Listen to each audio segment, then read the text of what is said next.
Episode 3 of Band of Brothers is one that stands out a lot when compared to many of the others in the season. This isn't because of the characters, the battles, or even the end result, but it's because this is really the only episode that leans into the fear that was present amongst the men and puts it at the forefront, and by doing so, it shows us that fear through the perspective of a trooper that was paralyzed with it to the point where he almost couldn't move. Set in 3 different time periods, we went from June 8th, 1944 up until D-Day plus 25, and through that we saw the transformation and different mindset that many of the troopers went on to have and the losses that started to amount.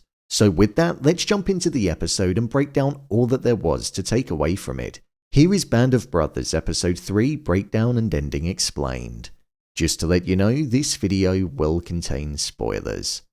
Like in the first 2 episodes, Episode 3 stuck to what we were used to and gave us interviews with the veterans. Within this section, we saw Bill Garnier, Ed Tipper, Earl McClung, Carwood Lipton, and JB Stokes, some of which we've seen before and others that we'd not. Within the first episode, they spoke of how they ended up under Easy Company and in the Airborne Division. In the second episode, it was all about when they were sat on the plane getting ready to jump on D-Day and the experience that it was like. But in this one, it was focused more on an emotion that everybody felt but had to deal with differently, and one which the episode would go on to focus on. That was fear.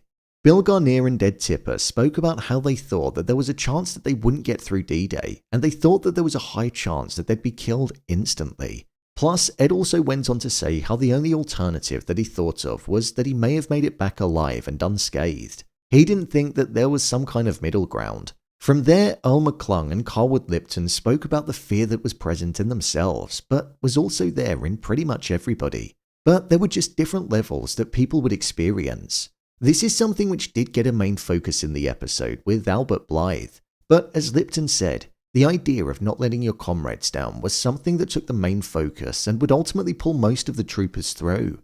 The final interview was by Stokes, and he discussed how everybody had fear, but how they all had training to get them through and to try and handle the fear that was present that was within them.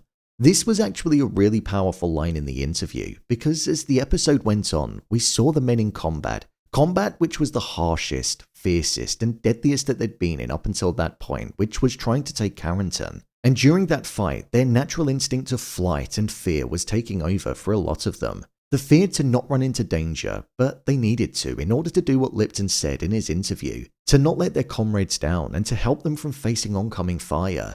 These interviews were short, and to be honest, it's not really about how long or short they were, it's about how powerful and meaningful they were. And I feel although these ones were short and concise, they really set up the narrative, tone, mood and journey that we went on throughout the entirety of episode 3, where we watched fear take the center stage. When the episode then began, we saw that it was then set on June the 8th, 1944 in Normandy, 2 days after D-Day.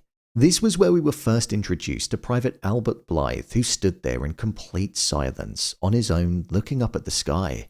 I almost feel there are a couple of different things that could be taken away from this moment. When the men went over to him, he couldn't hear them and wasn't responding because he was almost locked in a trance.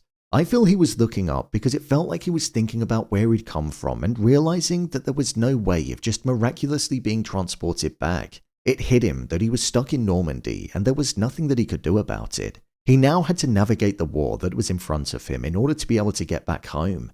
Yet, looking up at the sky almost masked the surroundings, and I suppose it can make you think that you're anywhere. However, with the gunshots going on in the background and the screaming, it probably reminded him of the night that he did the jump and the terrors that were present within his mind that were unescapable. The sheer emotionless state that was on his face showed that he was impacted by what had happened, and the fact that he was on his own, something which nobody else that we saw ever was following D-Day, showed that he was a man that was struck with fear and just simply wanted to survive, wanted to go home and just didn't know what to do. When asked what he was doing, he mentioned how he'd been looking for Easy Company, the exact same thing as what the men in front of him had been doing, so they departed that scene at the same time.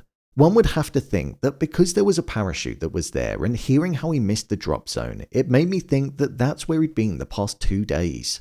After this scene, Blithe was reunited with Easy Company, and it was here where we saw a different type of mindset from the troopers that we'd seen before. Fear was something that was once present, and in episode 2 we saw that on all of their faces before they did the jump. However, we heard things like, "Got any souvenirs?" as dead men's watches were being worn on Frank Paconti's arm, almost showing that even after just 2 days, the mindset of the men that had seen action had changed. "These are still ticking, unlike their previous owners," was an interesting line that was said at this moment. It showed the detachment of killing and how just 2 days after D-Day, after facing death, it changed a man. We also saw the running gag as well about the Luger that Corporal Donald Hubler planned on bringing back home and getting as a souvenir from the war off of a German soldier, a gag that runs throughout the entirety of the show, but I won't spoil the end result just yet. During this moment as well, we also saw that Meehan was still missing in action and nobody knew where he was. We as the viewer obviously know that his plane went down and he didn't even make the landing on D-Day due to being engulfed in flames on the plane. But it showed that there was simply no way of knowing who had survived or not without quite literally seeing them in person. This is something that also connects to the end of the episode with Blithe, but I'll touch on that when we get to it.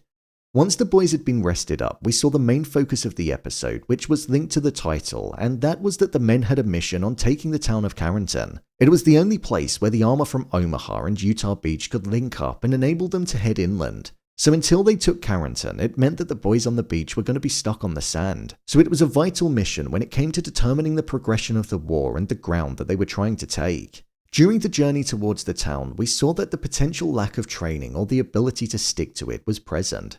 And it started to take the forefront in some of the men, in the sense that the people up front lost F Company, who were leading the way, which meant that Blithe and one other had to go off and find them. Once they were found, Blithe was sent back on his own, and during this moment there was a sense of uneasiness and uncomfortability that was there. Being alone in the dark forest where you can't see anybody but somebody could have their eyes on you really did inflict that fear, exposure and vulnerability. The lack of control of fear showed itself in this scene too, where Blithe turned around and saw the body of a dead German soldier and ended up being frightened and turning his weapon on them, showing just how unprepared he was in that moment and that if the German soldier was alive, he would have most likely been killed. With Winters being behind him, he confirmed that he was dead and they both went over to the body and saw that he had an Edelweiss on his jacket. Winters said that if a German soldier had one of those flowers on them, it was a mark of a true German soldier. Edelweiss is a combination of Edel, which means noble, and Weiss, which means white, which does make sense when you see the meaning and also the colour. Edelweiss grows 10,000 feet above sea level on the Alps, and to be able to get one, a soldier would need to go through some dangerous hiking whilst also facing many other things along the way. The German elite Alpine troopers used the flower's geographical location as a symbol of bravery. So, like what Winters said, this man probably went through a lot to prove himself as a soldier that would be able to wear this on their jacket. An interesting story about the Edelweiss flower, though, is that towards the end of the Second World War, the German resistance adopted the flower as their symbol against the regime, so it also took on a different meaning. Following this section, we then moved forward to D-Day +6, which is where we saw the men arrive at the town of Carenten. This is a scene that definitely stands out when compared to the rest of the show. We saw the Battle of Brecourt in episode 2, which was a battle that occurred in the trenches, and in the grand scale of the show, it was relatively small in terms of screen time. This one, however, was almost just like a free-for-all, and it was brutal in its approach. There was oncoming fire and the sense that you just couldn't escape it. Men were being killed on the spot, and it really reinforced how one wrong move was the difference between you living and dying and being killed where you stood. This was also where we saw the men's natural instinct kicking in and them wanting to not run into danger. 2 men ran towards the town, but they were left on their own due to oncoming fire. It took Winters shouting at the rest of the men and forcing them to go into the town for them to step over the line and make that charge. It tied right back into what was said at the start of the episode, where fear was something which was present and everybody handled their fear differently. Your mind and body would be telling you to avoid the danger, but in this instance, it was unavoidable, and you had to face it head on knowing full well that you could be killed. One person who was absolutely frozen with fear was Blithe, and he was the last to get up and go over into the town, and then, even once he was in there, he was frozen with fear on multiple different occasions. The fighting that was taking place in the town genuinely felt like it transported us there. The close-up shots, the way that the sound was used in hearing the screams, the shouting, the gunshots and explosions, it just felt horrific to witness. We also saw so many men being killed instantly due to them just being in the wrong place, and every time somebody would be shot, you'd just shake your head because you'd be gutted and feel the weight of the death. There was also a moment in Carenten where Malarkey opened up a door and saw some French civilians sitting there on the floor just hiding from the fighting that was going on outside. This was a moment where the war became real for a different reason. The troopers were facing danger, which made it real. They were losing men, which made it feel real too. But seeing the real human beings that were just trying to survive and had lost their homes and their lives due to the war was another way which just reinforced the devastation in a different way. A family that would ordinarily be sat around together, just enjoying life, were curled up on the floor. Young children were seeing things that they should just never see. It painted the painful reality in a different way. This was almost like a bit of an onslaught, and we were seeing men being killed and facing horrific injuries. We even saw the immediate thought that was present within soldiers after being hit, and the worry that things might not have been where they were supposed to be. This was seen with Lipton, where after he was hit, he just froze and was worried that something terrible might have been wrong. One of the final injuries that we saw taking place was one which I thought was actually quite a moving and emotional one in the response that it got. After clearing a house, we saw Tipper standing right in the middle of an explosion, and he almost didn't know what was going on after it went off. However, when he went outside, he saw his comrades, and the comfort, care, brotherhood, and support that was shown to him was just so moving to see. They were holding him in his arms and making sure that he was okay when his body was in a way that he'd never seen before, and he also didn't know if he'd make it out alive. It was such a moving and powerful moment. It was after this that we saw the Germans fleeing and the US troopers picking them off as they ran, showing that they'd successfully taken the town. During this moment too, we saw that Winters was also hit by a bullet that ricocheted into his leg. This is something which showed the strength that Winters had within him, as it didn't affect him and he continued to walk on it and didn't want to take any time off, showing just how committed he was and that he had extreme mental and physical strength. This was where we were also first introduced to Medic Doc Rowe, one of my favourite characters in the show and the person who took centre stage during episode 6 Bastogne, one that I'm really looking forward to delving into. During this scene, we saw that Blithe was once again frozen with shock, and he said how he couldn't see and that he was blinded, but after speaking with Winters and saying how he didn't want to let anybody down, his vision came back. Blithe was said to be a relatively reserved individual, and everything that we saw of him up until this point was something that most definitely supported that. The hysterical blindness was something that did actually happen to the real-life Blithe, and it's often questioned if he was actually blinded in that moment or if it was something that was faked. Something which the show wanted to make us feel, as seeing how fearful he was, one could assume that he could have been faking it in order to get back home and to not be in a situation where he needed to fight again. However, with hysterical blindness actually being a thing, there's no reason to dispute the claim that was made.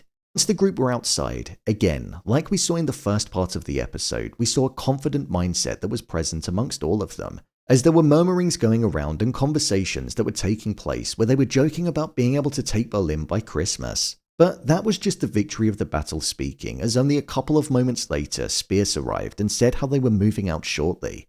The mindset of the troopers then changed slightly because they'd just gone through hell in the town and didn't get any downtime to recover, rest, or recuperate. It was just straight into the next part of the operation where they'd be facing bullets and death again.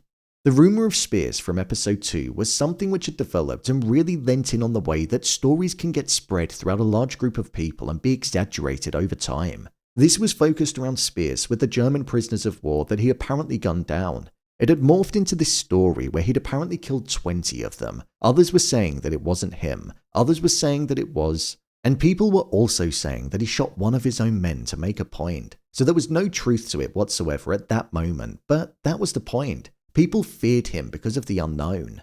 It is actually said that Spears allegedly did kill 6 German prisoners of war, but no action was taken against him because the pressing needed to retain qualified combat leaders. That's something that Winters thought was the case. In the next part of the episode, we saw the boys moving out, and during this time they came under fire from the Germans. In this instance, Blithe was frozen to the spot again and didn't fire his weapon. From the beginning of the episode, all the way up until this part of the episode, Blithe still hadn't fired his weapon once and wasn't able to bring himself to do so every single time. Once both sides had settled, we heard 2 different comparisons of war, which I thought was interesting. We heard it being described as a game and how they were moving the ball forward 1 yard at a time. This was when it was being described to Blithe, somebody who was clearly struggling with it all. But then, when speaking with somebody else, it was described as hell. The reason the Germans were opposite was because they planned on taking back Carenten. The US troopers found it easier than anticipated to take the town because only one company was there for the Germans. Two had gone out earlier on, but now they wanted it back. It was a town that was important to both sides. Fear had been the underlying emotion that was playing throughout this episode, and there was another moment that lent into this when, after fixing bayonets to their weapons during the night, when being woken up for a rotation, Smith stuck his bayonet inside of Talbot and ultimately injured him. This highlighted that they couldn't switch off for a second, and that even in moments of sleep they were fearful. Anybody was the enemy when you opened your eyes, and you just had to presume that. Thankfully though, Talbot wasn't killed, he was just injured. The final part of this section was focused on a conversation which Blithe had with Spears, the one person that's definitely not going to give you any emotional support. Blithe mentioned how when he landed on D-Day, he hid in a ditch and didn't go out looking for his men or the company. He just stayed hidden and didn't contribute to the fight because he was scared. He also said how he fell asleep, and he probably did because of the air sickness pills that were given to him before they went up in the air. This was something which wasn't a surprise, and to be honest, after seeing how Blithe acted the entire episode, I expected nothing less.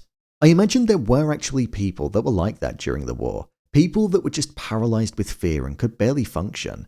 They were seeing things that they'd never seen before, being told to kill, and if they didn't kill, then there was a high chance they'd end up being killed by the enemy. When Spears responded, he said how Blithe had to accept the fact that he was already dead, and that he needed to stop thinking that there was hope because he'd never be a good soldier unless he thought that. This truly embodied the mindset that Spears had and made sense as to why he was so comfortable and confident in pretty much taking the 105 on his own when running over the trench at Breakour. This showed the two polar opposites that can be present on a battlefield, and Blithe was one and Spears was the other. The next part of the episode was then set the following day on D-Day +7 on the outskirts of Carenten.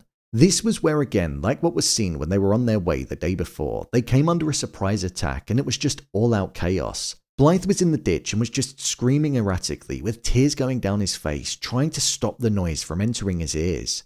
I thought this was actually such a powerful moment, which really captured what was going on inside of Blithe's head. The pain that was in his voice of just wanting to be out of that situation, the close-up shot of him mixed with the carnage that was going on outside of the ditch and the men that were being killed around him really summed up the danger and reason to be fearful. You couldn't help but be frustrated with him because his men were dying around him and he wasn't contributing. But at the same time, there was a real sense of understanding too, because who knows what they're actually going to be like until they're put in that situation.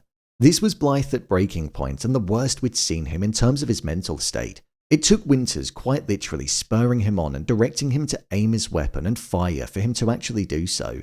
This was a task which we'd never seen him do, and then once firing, he entered a state where he was in a frenzy and just simply couldn't stop. The training that the men should have had to fall back on, which didn't help when they took the town as none of them wanted to move, was something which also happened in this scene as well, as men were falling back, which wasn't the plan, showing that they were leaning into the flight mode rather than the fight mode of their brain as they didn't want to die. In this battle, there were some truly brutal moments, people being killed instantly, and also a moment where a German soldier was crushed by a tank that went over him. It felt like the US troopers were on the back foot, but that was until the Shermans showed up. The M4 Sherman tank was the most commonly used American tank in the Second World War, with more than 50,000 Shermans being made between 1942 and 1945. This battle was known as the Battle of Bloody Gulch. It's said that the Germans made it to within 500 yards of Carenten. However, Easy Company held their position, which was reinforced by the 2nd 502nd and slowed down the German attack until the Shermans could be brought up. During the closing parts of this battle, we saw that Blithe killed a German trooper that was opposite him, and then after following the trail of blood, he saw that he was dead, and saw that he also had an Edelweiss on his jacket. Blithe took the flower and put it on his.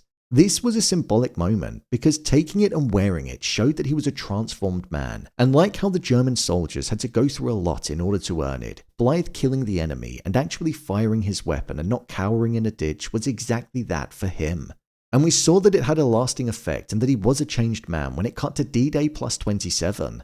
During this time, there was a farmhouse that needed to be looked into, and Blithe actually volunteered to be the lead of the men that would approach it. Never would he have done that before. He would have stayed silent and in the background and only gone if he was called upon. So it showed just how much he'd changed over the course of the 2.5 weeks. During this scene, Blithe was actually hit by a sniper in the collarbone, and it marked the end of his time during the Second World War. There was a powerful moment after this where a bunch of jackets that were covered in blood were being put in a pile, and on one of these jackets we saw the Edelweiss, something which made us think that Blithe was dead. However, in actual fact, it then cut to him in hospital where there were men around him that were receiving the Purple Heart. The last we saw of Blithe, he was laying in the hospital bed and was looking up at the ceiling, where it cut to the sky that we saw when we were first introduced to him at the start of the episode, showing that he was now out of the nightmare environment, but he was a changed man forever. At the end of the episode, it was said that Blithe died from his injuries, but in actual fact, that wasn't the case at all. Because Blithe was a relatively reserved person and didn't keep in contact with anybody from Easy, they all presumed that he died from his injuries, when in actual fact, he died later on in 1967.